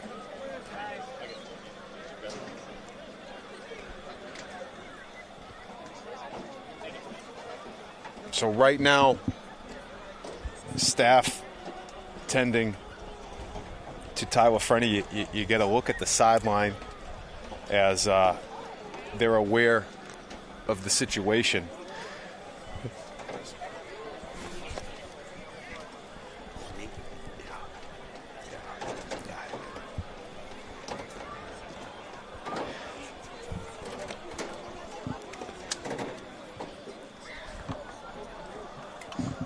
You could see, again, human moments happen, right? You see both teams kind of sharing the emotion and the gravity of the situation that's going on. And Tyler Frenny appears to have suffered, we don't want to speculate, but the moving pictures, they tell it, right? I mean, you could see what happened there with his leg. So, again, just a tough moment. Really hard to kind of articulate the situation, especially knowing, all the time and hard work he's put in. He's being carried off by teammates right now, and coach is unable to put any weight on his right leg. Looks like that's one of the co-captains, Eno Neto, along with our trainer, helping get Tyler off the field. And, we're always joined by the Frenny family. They bring a large faction to every game. They're actually they're right next to us. And, again, our very best to Tyler. And we hope he gets well soon. And a moment of appreciation to the Taunton sidelines.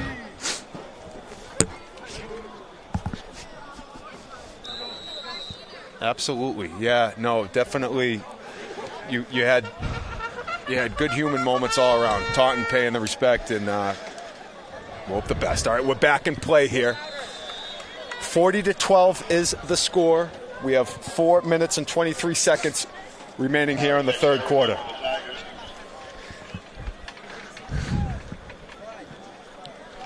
So the Tigers will bring their offense back onto the field.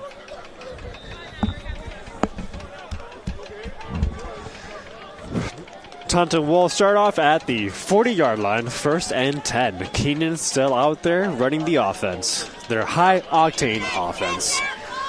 A lot of speed displayed by the receivers, quarterback, and running back all around.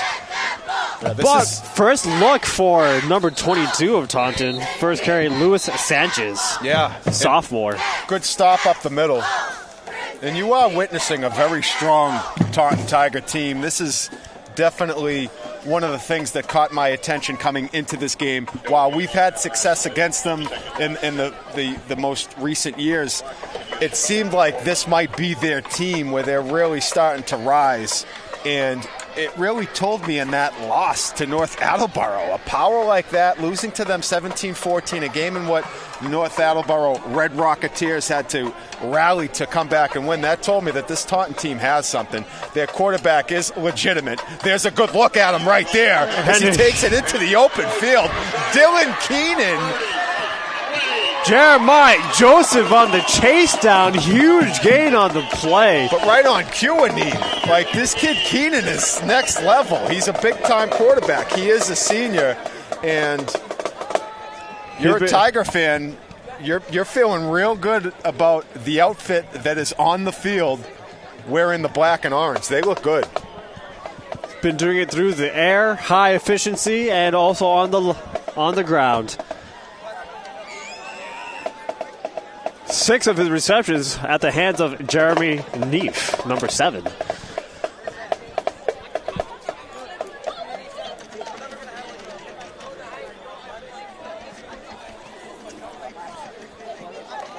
And there's that look on that replay of that previous play. He just had an open lane. Bursts through it. Good job out the offensive lineman and the offensive screen by his coach. He has deceptive speed, right? Very deceptive. It's kind of like effortless, and then all of a sudden you're seeing his stride just starting to put people in his rear view. Like the kid can move. So high speed, not the acceleration that's we saw with Amari Teixeira, who goes 0 to 100 on a dime. Like in car terms, 0 to 60 in 6 seconds, and then comparing it with the speed of 0 to 60 at 12 seconds. Nice job by the defense wrapping him up there, but Keenan really does a great job once he gets out into space. 2 straight carries for Keenan. Is going to be 2nd and 7 with the ball at the 8-yard line. Not necessarily 2nd and goal, it seems. And this has been a very fast-moving third quarter. It's going to be a handoff to the up man, the fullback, number 33, Travis. That's McEachran. Travis McEachran. Thank you for the assist. Absolutely. We saw him get a fullback dive earlier. Big body back, does a lot of the blocking. I know the position well. One that you're seldom rewarded through handoffs, but rewarded by your teammates for the blocking you do. And that's as good as a handoff for the fullback fraternity. We're out here. As he says, 2nd carry of the game for the fullback. 3rd and short for the Tigers. That's going to be tossed to Teixeira, his first carry of this third quarter. Yeah, we haven't seen Teixeira yet. And there's a fumble on the play recovered by the Crimson Tide. So the Tide putting together a much, much better second half. And this is what you're looking for. You go into halftime, you realize that the game is away from you, but how can we be better next week? How can we be better by getting onto the bus and having some pride and just playing football the right way? And they're doing that. Nice to see them respond. Touchdown in their opening drive of the second half, and now they force a turnover in their first defensive possession. Teixeira's first fumble, of course, he has 4 touchdowns in the game, and that was his first play of this third quarter. Before that, it was Luis Sanchez who was handling the running back responsibilities. But here it is, a handoff to Jamari Doolin trying to find the end zone, but really sidelining that end zone marker there. And that was a great tackle by number 1, Morgan Wilson. And on those stretch plays with Doolin's speed, while that tackle was made at the line of scrimmage, if Doolin ever got around him or just he wormed his way out of that tackle, then he's got nothing but running room. Here's Barrero's now in motion, receiving the handoff, the pitch to the backfield, and then gets, looks like only a couple yards.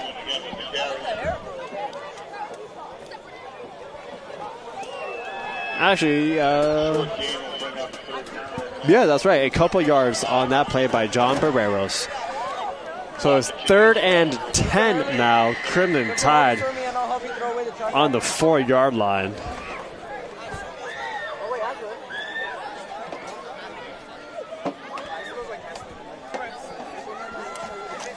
So under center is Jeremiah Clark running his offense here. We saw him at wide receiver earlier, and he'll handle the quarterback. Play action. It's going to be a short handoff to John Barreros. Catches the ball in the end zone, but has enough room to just pick up a few yards, give the Tide punting team some extra breathing room. And honestly, that was a nice job by Clark back there, surveying his options down the field, taking the check down, and it's not an easy thing to do when you're just steps away from the back line of the end zone. So nice job by Clark getting that over to Barreros, just trying to give his team a little bit more breathing room to be able to execute the punt, or unless if they're going for it. But I'd say at this point, you're probably better off just punting the football, continuing to play fundamentally sound football. And that was also the last play of the 3rd quarter, so we're going to flip sides of the field here. And once we do, it's going to be a punt from the Crimson Tide's own end zone. You can see Coach DiLoretto trying to encourage his guys, imploring them to continue to play.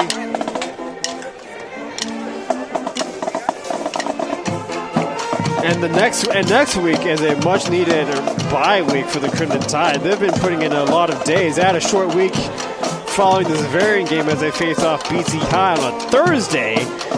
And now they also travel all the way down to Taunton for another non-conference game. So here are the start of the 4th quarter. Doolin set to punt for the Crimson Tide. Slow developing punt, but Doolin gets it off, and it's got a lot of good miles on that too. Kicks it off all the way to the 40-yard line. It's a good punt. I mean, again, you're punting out of your end zone. Good job by Doolin.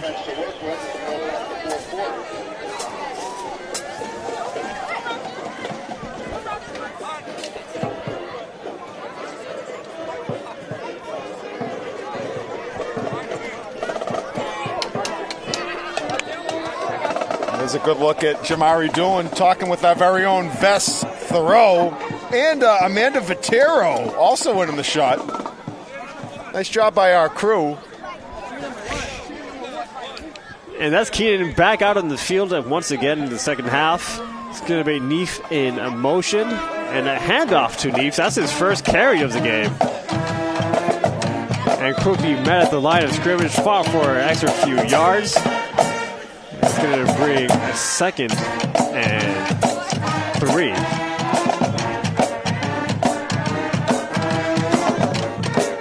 So Jeremy Neef, 7 receptions on the day, 1 receiving touchdown, and now he has a carry to his name.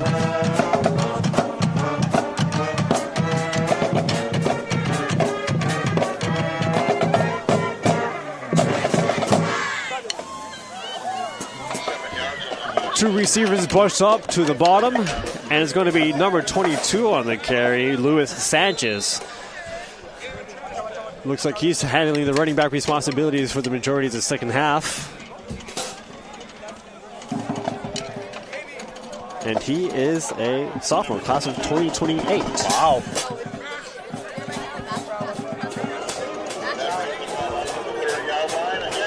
That's a good look at the Crimson Tide defense. 1st and 10 for the Tigers. Ball on the 30-yard line. And once again, it's Keenan and Sanchez in the backfield. Keenan looking deep for the fade for number 2. Giovanni Silva for his first touchdown of the game. No, that was a drop. It should have been a touchdown. That ball was put right in the bucket. Oh, I took my eyes off of it. Unfortunately, Silva's he's not gonna want to see the replay on this one. What a beautiful pass by Keenan. Stop me if you've heard that before. Check this out and look at the view on this.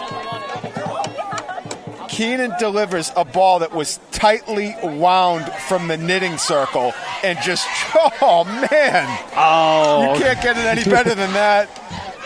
Oh. From my angle, the ball blended in with the end zone, so that's why I thought he had the ball in his hand. I called the touchdown. Yeah. Missed call by me. I apologize. No, you're good, Aneem. That was all you had to do was look away for a second. It should have been a touchdown, but nice pass. This kid is legit. There's another look at it there, yeah.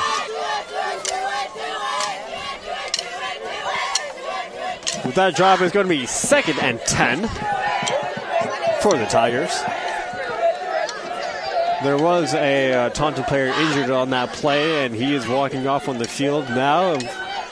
And once he does, we'll be back in action. Oh, there I am on camera once again. Hello to our viewers.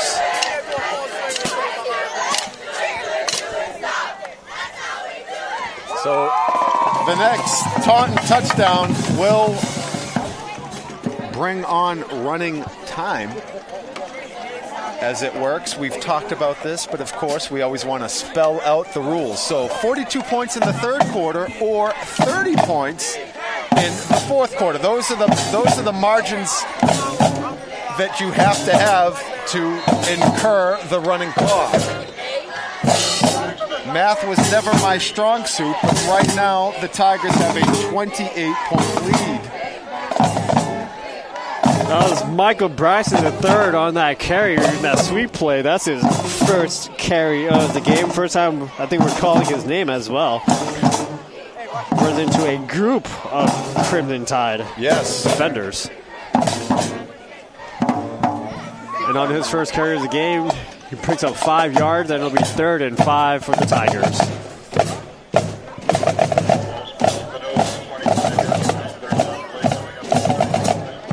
Sanchez lining up behind Keenan as he's going to take this ball from under center at the 25-yard line.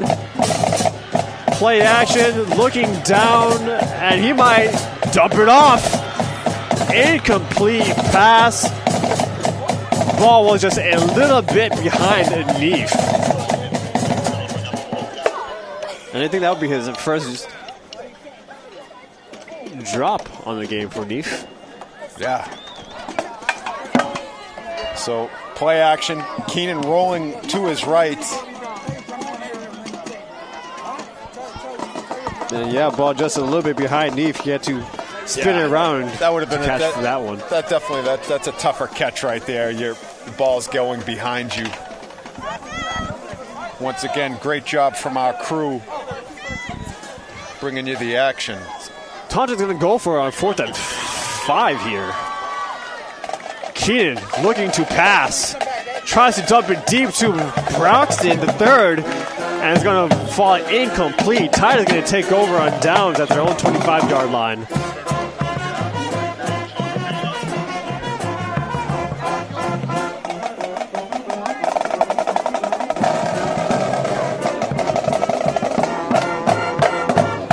So with 9:19 left of the game, the Taunton Tigers has a 40-12 lead on the Crimson Tide. Crimson Tide coming into the second half looking much better defensively, and they also put up a score on the board. And now we get to see another drive by the Crimson Tide offense. As Jeremiah Clark is lining up in the shotgun position, flanked by John Barreros. It's going to be a counter play. Stephen Thomas gets met immediately at the handoff.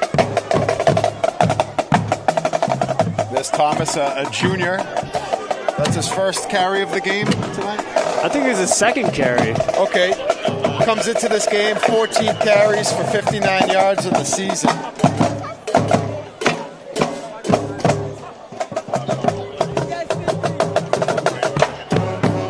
And he gets met by a few Tigers on that tackle. Two receivers to each side of the formation. Jeremiah Clark looking to pass. Gets the ball out quickly. And the ball couldn't be corralled by Jamari Doolin.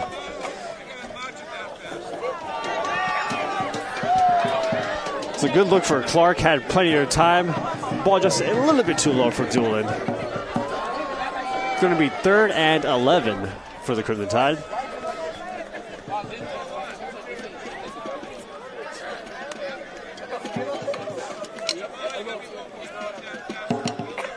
Clark looking for his options. Pockets breaking down.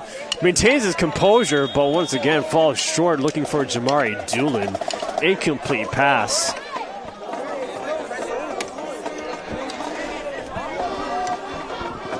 So 4th and 10. And it looks like the Tide is going to line up for a punt. Yeah, you see Clark, he's trying to find something downfield. Not a lot available to him. Tries to extend the play. You watch him roll to his left. Does a nice job, but unable to get enough on it. Doolin was coming back towards the ball, but that's a tough throw to make. 4th down and 11. One man down deep to receive for the Tigers. That is Jeremy Neef. With Jamari Doolin. And that is not going to net the play you want. Escapes, but I think the refs aren't going to give him forward progress. Yeah, they're going to spot it at the 2-yard line simply because he did break the first initial tackle. It's hard to say. I believe. Was that a design fake? I mean, I don't know. Was there an option on it to, all right, take this, but if you think you have room, let's look at the replay. So the snap goes back to Doolin. Doolin looked like he was setting to punt. He was pressured immediately. Yeah, I think it was a matter of it wasn't a fake. He just saw that he had a lot of heat coming at him from Joely Raymond and the Tiger defense, and that prompted him to try to make something out of nothing happen. Unfortunately, it turned into something the other way, and the Tigers now knocking on the door. At the 2-yard line. Keenan with the handoff to the upback, the fullback. That's McEachran. For his first touchdown of the game on his 3rd carry. And that will run the clock to finish this 4th quarter.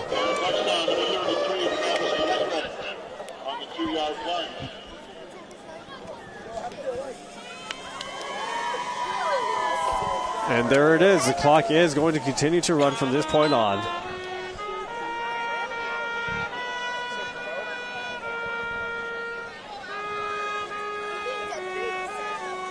Taunton down one person. He's coming up to the field right now to line up for this exit point attempt. He has 2 exit point attempts, no good, but this one will be good. 47-12.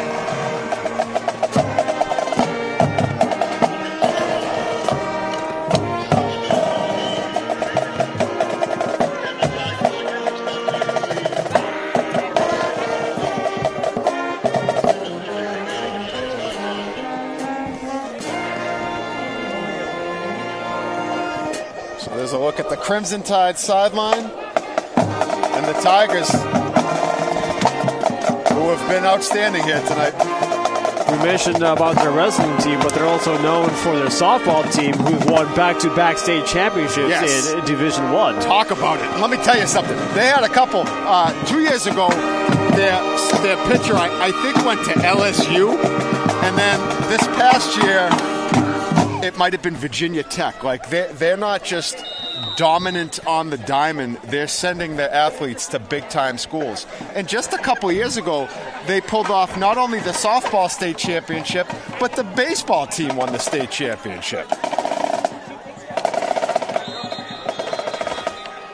Short squib kick fielded at the Everett 28-yard line.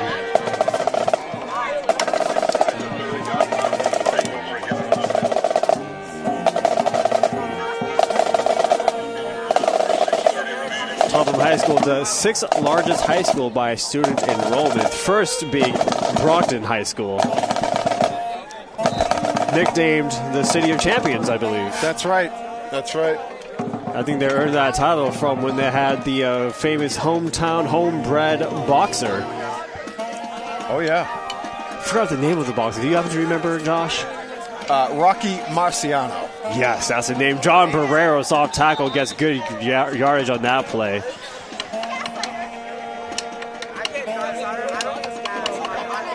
And then Everett Public School is also in the top 10 for largest student enrollment in the state. Yep, not small. Currently over 2,000 students enrolled at Everett High School. Oh yeah, I'd say we're flirting with the we're in the 2,400 range, give or take. Second down and 5. And I think Lowell High School is the second largest high school by enrollment and size. That's right. Jamari Doolin on the sweep, trying to look for that sideline again. And wrapped up, brought down. I think that's going to be a face mask on Taunton.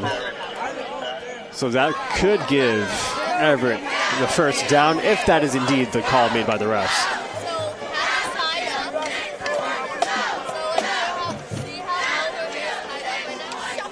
Waiting on the call, and yep, that is a face mask. 15 yards at the end of that play is going to be an Everett first down.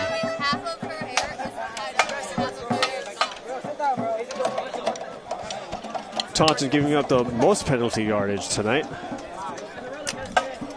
Yeah, there's definitely been a share of yellow laundry on the field. Jeremiah Clark with the handoff to John Barreros, who had a lot of green grass on that far side of the field. Good run by Barreros. Yeah, great job, John Barreros.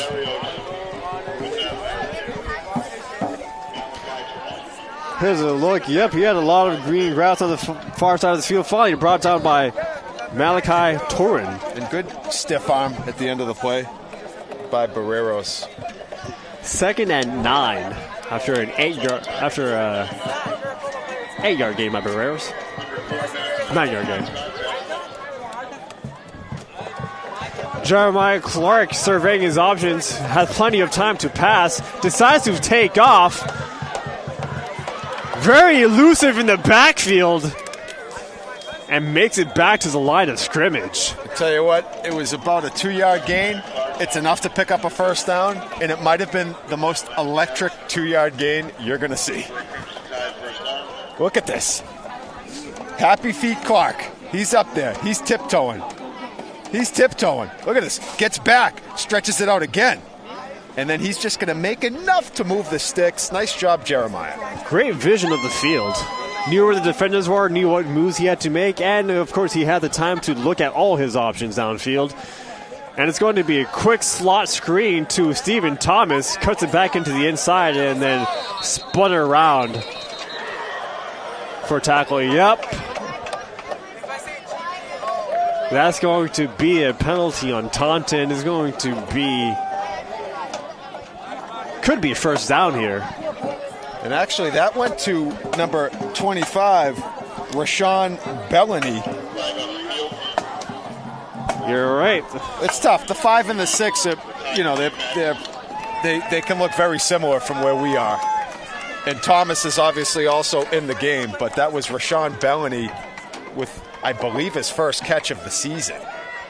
And a little extracurricular on the suplex, which happens to be a favorite move of mine. But you definitely want to try to use it within the parameters of the play.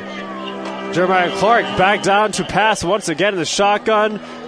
Pocket breaks down, has some green grass to the left side of the field, gets a first down, and runs out of bounds. Almost taking Tony Laidlaw with him. Yeah, that's right. Our very own Tony Laidlaw.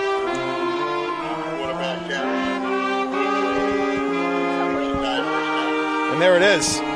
And again, Clark really showcasing his ability with his feet, extending the play, getting to the open grass, makes a nice move there. And shot from Tony Laidlaw. Coming at you. Whoa! Knocked over the Doritos. Man. Great job. Awesome job from the crew, as they do. Turf Monster got the running back at the handoff on that play. But we are finally in the final 60 seconds of this game.